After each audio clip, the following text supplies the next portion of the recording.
Pretty good, right? All right. Join me in welcoming Lydia Botham, the Executive Director of the Land O'Lakes Foundation, Pete Jansen, with the longest title of anyone on the stage, Senior Vice President, General Counsel, and Chief Administrative Officer of Land O'Lakes Incorporated. Thank you guys for being here. You both know that fighting hunger is a passion of mine as well. I write about food now for Minneapolis St. Paul magazine and do TV food stories, and I did an event with you guys a couple years ago in the United Way, where I believe I ate quite a bit of raw butter in a video. We could pull some out. We could pull some out I know. and recreate. Jason. I told them my first question was going to be salted or unsalted when it comes to butter. That's the easy one. I mean, it's both, and it's our Sauté Express product, and it's our spreadable butter. How am I doing, Jerry? All right. Is the chief marketing officer over there? You're doing a hell of a job. Very, very good. So look, obviously, by the nature of your business, being a cooperative, it just makes sense that you guys were involved in formal giving. What made you get involved, though? The formal give, I mean, you guys have been around since 1921, but the formal program started in the 80s, right?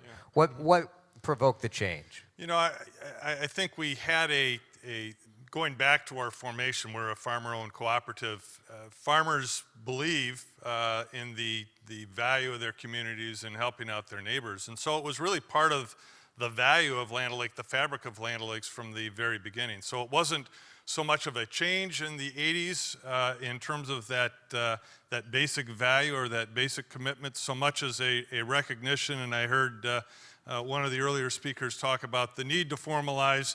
You do get a lot of requests, and how do you formalize that so that you can say, what do we want to focus on? And we focus on hunger and education and community needs, but it allowed us to put some more focus to that value that we really started from.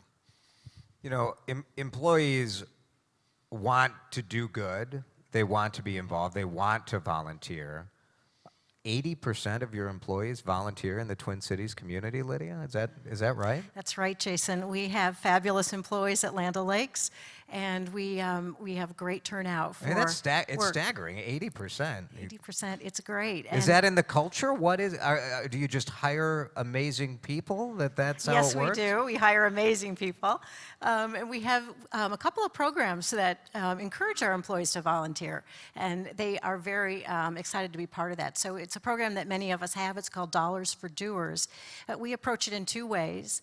Employees volunteering on their own time, programs that they're passionate about, and so we support them in doing that, and we support them with time and also with a financial contribution to the organizations where they volunteer. What we also do is we do group volunteer projects, and it's really part of our culture. So if a team is having a department meeting and they have that meeting, and then maybe at the end of that, they will go off to a partner agency of ours and volunteer there as a group.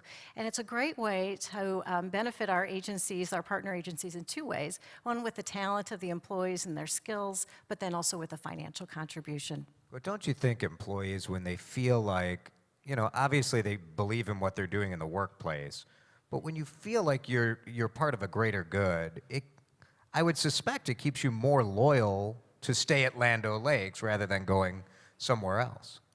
Our employees do tell us that a lot, Jason. They're very supportive, very proud that Land O'Lakes supports them individually and also as a team, that we build it into the culture of the company. We run great United Way campaigns as well, and there's so much energy. Well, when you bring me to your... and we bring you in. Yeah, I mean, that shook a lot of money out of some people's pockets, I think. You did make it into the $1 Million Club that year. I'm not taking full credit for it. I do think there was some Michael Kadire character. I don't know, maybe he helped. Just somebody. But yeah. It does come as a corporate goal, though. If you don't set it as a priority and say we value it, not only do we say we value it, we're going to put some skin in the game and support your efforts. Otherwise, I don't know, 80% would never happen, I suspect. You've got to start with great leadership, and we've got great leadership in Chris and the senior team in terms of setting that example to show how important it is and actually get out and run the volunteers. One of the projects showed the bike building, and a group of lawyers were out building bikes, and all the bikes did work. Dorsey Table. Yeah, I can't imagine the paperwork. Dorsey Table has some patent attorneys. Yeah, We didn't have any right. patent attorneys, so we Thank still goodness. had the bikes that worked. The But liability paperwork after that yeah, project we had them must sign have a been waiver. ridiculous. But to set that tone at the top and then to really encourage the volunteers, and we look at it and say, we're not sure whether it's that culture that creates for a strong business environment, that culture of making sure you help the community, or the fact that we have such a great business community here that leads to that culture of philanthropy. So I'm not That's sure which interesting. comes first, but I think they're both very important. Good. Well, you guys are a great example, I think, for all the businesses in Minnesota. Lydia and Pete, congratulations.